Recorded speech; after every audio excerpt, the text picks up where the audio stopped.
Good day, sir. I am Baishaharya Salik. So today I want to talk to you about dreams. Not the fleeting images that dance through our minds as we sleep, but the aspirations, the hope, and the vision that fuel our souls and inspire us to reach for something greater. Dreams are the essence of human ambition, the driving force behind every great achievement, every innovation, and every act of courage throughout history. They are the sparks of creativity that ignite our imaginations and the beacons of light that guide us through the darkest of times. But the dreams are more than just wishful thinking. They are the blueprints of our futures, the roadmaps, the courage of lives, and the north. They are the fuel that propels us forward, even when the journey seems long and the obstacle insurmountable. In a world filled with distractions and doubts, it's easy to lose sight of our dreams, to let them fade into the background as we focus on the daily grinds of existence.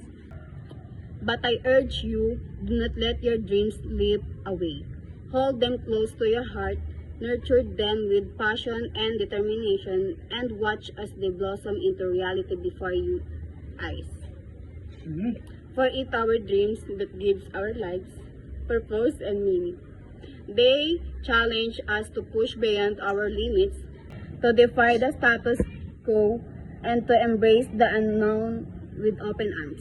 They remind us that anything is possible, that with hard work, dedication, and unwavering belief in ourselves, we can accomplish the extraordinary.